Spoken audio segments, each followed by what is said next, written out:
이런 가처분, 즉 직무정지 가처분이나 아니면 이런 효력정지 가처분, 이것은요 근거가 뭐냐? 민사집행법에 있어요. 민사집행법 제300조이고요 300조 제2항입니다 2항이고 여기에 이런 표현이 있어요. 권리관계에 대해서 임시 지위를 정하기 위해서도 가처분 신청할 수 있다. 이것 때문에 이런 가처분, 즉 관리인 지위가 있냐 없냐 이런 것들을 임시 지위를 정하기 위한 가처분이라고 해요. 왜? 바로 이것 때문입니다. 민사집행법 300조 제2항 여기서 나온 이야기예요. 나온 제목입니다.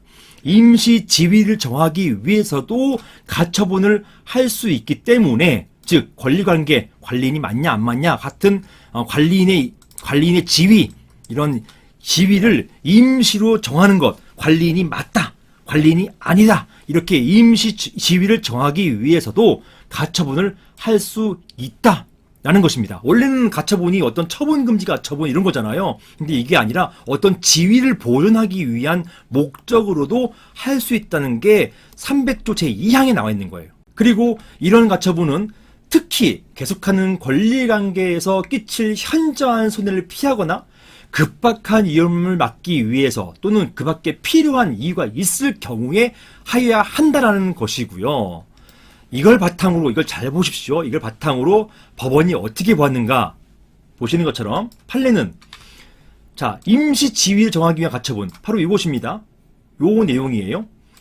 이런 임시 지위를 정하는 가처분, 이런 가처분에서 채무자가 될 수 있는 자는 채권자가 주장하는 법률상 지위와 정면으로 저촉되는 지위에 있는 자로 한정된다라는 것이고요.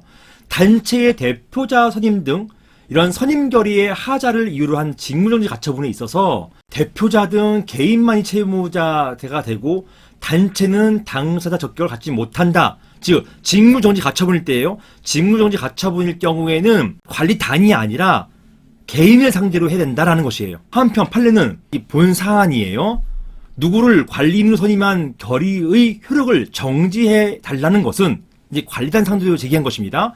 사실상 채무자 관리단의 관리인에 대한 직무정지 가처분과 같은 내용의 신청으로서 만일 이 부분 신청과 같이 단체를 상대로 한 대표자 등 선임결의 효력정지 가처분을 허용한다면 이것은 사실상 단체를 상대로 한 직무정지 가처분을 인정하는 것과 동일한 것이어서 지금 단체가 채권자인 소유자하고 다투는 게 아니잖아요. 아까 보시는 것처럼 이런 임시지위 정하는 가처분에서 채무자가 될 수 있는 사람은 법률상 지위가 정면으로 저촉되는 지위에 있는 자로 한정된다면서요. 관리단은요, 단체는 지금 채권자랑 반대되는 데가 아니에요. 반대되는 사람이 아니에요.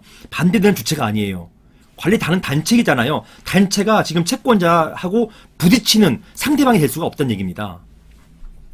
이런 임시지위 정하는 가처분에 있어서 말입니다.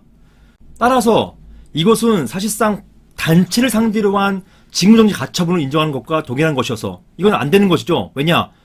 단체 자체가 지금 채권자와 법률상 지위가 정면으로 저촉되는 지위에 있는 게 아니기 때문에, 따라서 별도로 채무자 관리단에 대해서 위 결의에 효력정지 가처분 신청할 필요성은 없어 보인다. 필요성 어디 나왔어요? 이 필요가 있는 이유, 여기에 있는 것입니다. 단체 이런 가처분이 허용되려면 필요한 이유, 필요성이 있어야 되는데 단체를 상대로 그 대표자에 대한 선임 결의의 효력정지 가처분을 구하는 것은 어쨌든 상대방은 단체잖아요. 다투지도 않는 상태에서 제기한 것으로서 이것은요, 이런 가처분을 할 필요성 자체가 없다. 필요성이 없다. 이렇게 본 것이에요.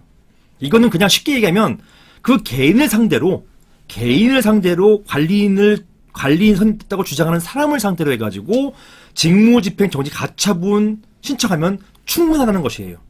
이러면 되는 것이지 굳이 단체로 효력정지 가처분 구할 필요성은 없다. 이렇게 보았던 것입니다. 이 가처분의 요건에도 안 맞는 것이고요. 그렇게 해서 결론적으로 관리단 상대로 해가지고 대표자 선임결의 효력정지 가처분 신청하는 것 각하하였습니다.